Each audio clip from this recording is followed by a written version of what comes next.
Hello everybody, कैसे हो आप सभी लोग। Welcome to B Nirvana. तो आज हम लोग थ्रेड्स कवर करेंगे। बेसिकली ये थ्रेड्स पार्ट 2 है। थ्रेड्स पार्ट 1 में मैंने आपको बनाया था कि हम थ्रेड्स बनाते कैसे हैं। इधर मैं आपको थोड़ी सी इंपॉर्टेंट रिप्रेजेंटेशन इन्फॉर्मेशन दूंगा, ठीक है। तो सबसे पहले हमारे पास आता है एक्सटर्नल थ्रेड, जिसका टॉप व्यू हम देखते हैं। तो ये क्या है, बेसिकली ये हमने यहाँ पे चैम्फरिंग कर रखी है 45 डिग्री के एंगल पर। ओके, उसके अलावा मैं आपको कुछ चीज़ें बताता हूँ। सबसे पहले तो अगर आप ध्यान से देखो तो ये आपको एक लाइन दिख रही होगी। ये लाइन बेसिकली है रूट। रूट मतलब कि जो इंटरनल डायमीटर होती है, या फिर आप कह सकते हो जो आपका जो रूट होती है, that is your small diameter. Okay,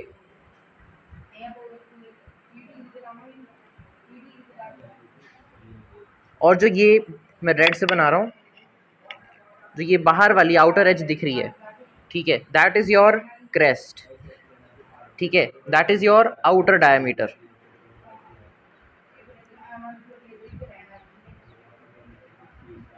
ठीक है, आप इसे कोर भी कह सकते हो। मैं इसी जगह कोर लिख रहा हूँ।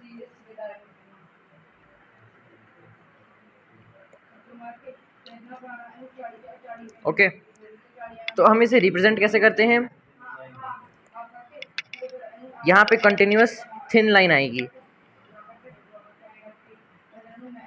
जो हमारा रूट बनेगा that will be continuous thin line.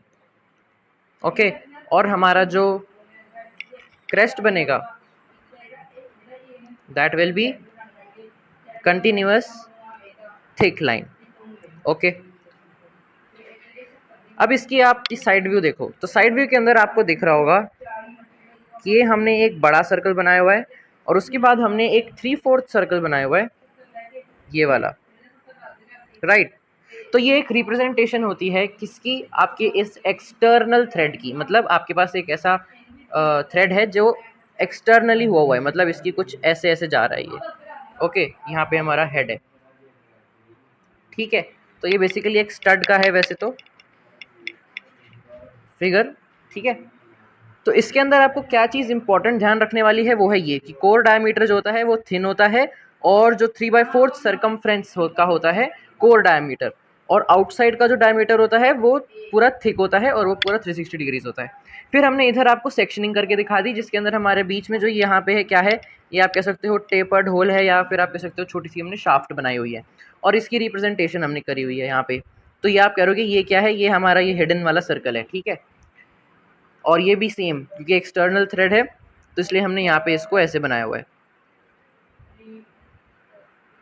ठीक है। यहाँ पे भी हमने इसकी थ्रेडिंग ऐसे करी हुई है, ये भी एक स्टड है। फिर यहाँ पे देखो, ये भी एक एक्सटर्नल थ्रेड है जिसके अंदर मेन चीज़ आपने क्या कर देखनी है कि आउटसाइड डायमीटर फुल सरकमफ्रेंस और इनसाइड डायमीटर 3/4 सरकमफ्रेंस। इसके अंदर मेन चीज़ देखने वाली ये है, क्योंकि हम यहाँ से देख रहे हैं और ये पार्ट बहुत बड़ा है तो कि इसको ये हाइड कर देगा, तो हमने यहाँ पे डॉटेड लाइन से बनाया है, ठीक है।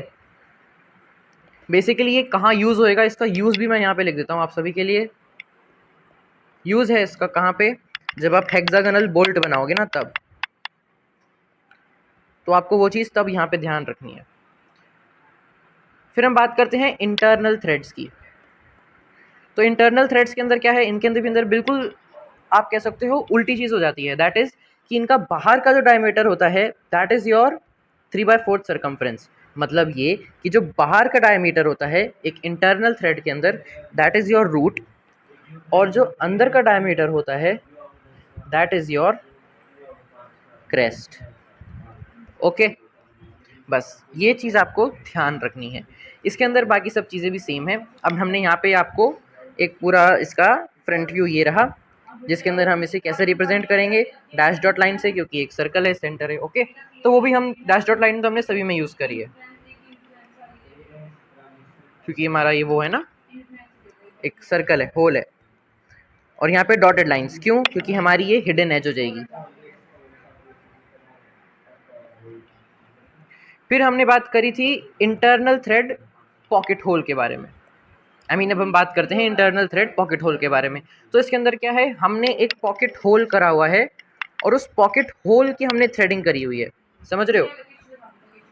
तो उसके लिए हमने यहाँ पे इसे कैसे रिप्रेजेंट करा है, आप वो देखो। ये हमारा क्या है, ये हमारा मेन आप कह सकते हो वर्क पीस है, और हमने यहाँ पे इसके अंदर पॉकेट होल ऐसे बनाया हुआ है, ठीक है। इसकी भी हमने अगर ध्यान से देखो आप, तो इसकी भी यहाँ पे जो चैम्फरिंग है वो हमने 45 डिग्रीज की ही करी है, ठीक है।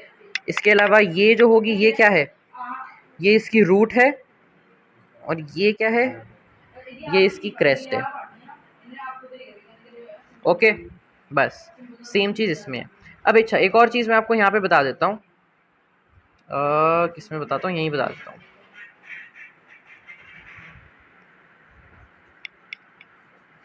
इम्पॉर्टेंट चीज़ है ये।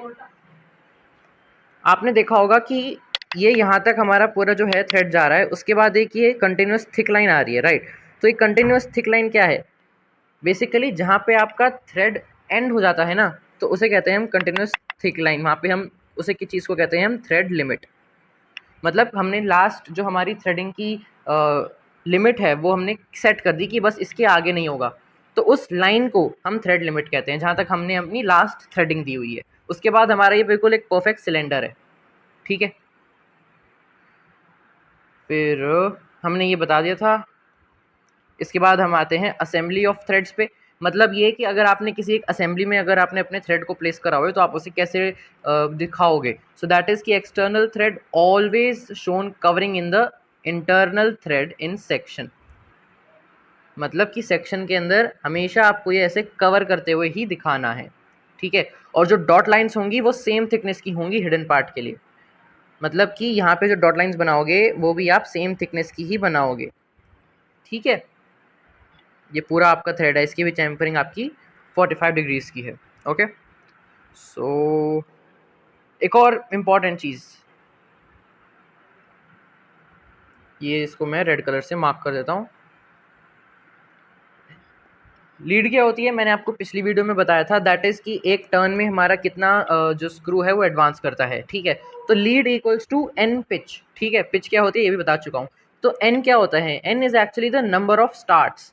नंबर ऑफ स्टार्ट्स मतलब independent individual thread, that is a start. तो अगर आपके उस एग्ज़ाम में कोई क्वेश्चन आता है कि हमारे पास एक डबल स्टार्ट थ्रेड है, ठीक है, तो उसकी lead equal to dash pitch होगी। अगर कुछ ऐसा क्वेश्चन आता है तो आप इसका आंसर क्या लिखोगे, इसका आंसर आप लिखोगे, क्योंकि एक डबल स्टार्ट थ्रेड है तो मतलब इसके अंदर एन की जो वैल्यू आ जाएगी वो कितनी आ जाएगी, 2 के बराबर आ जाएगी। तो lead equals to 2 pitch, okay. तो इसी के साथ थैंक यू एवरीबॉडी,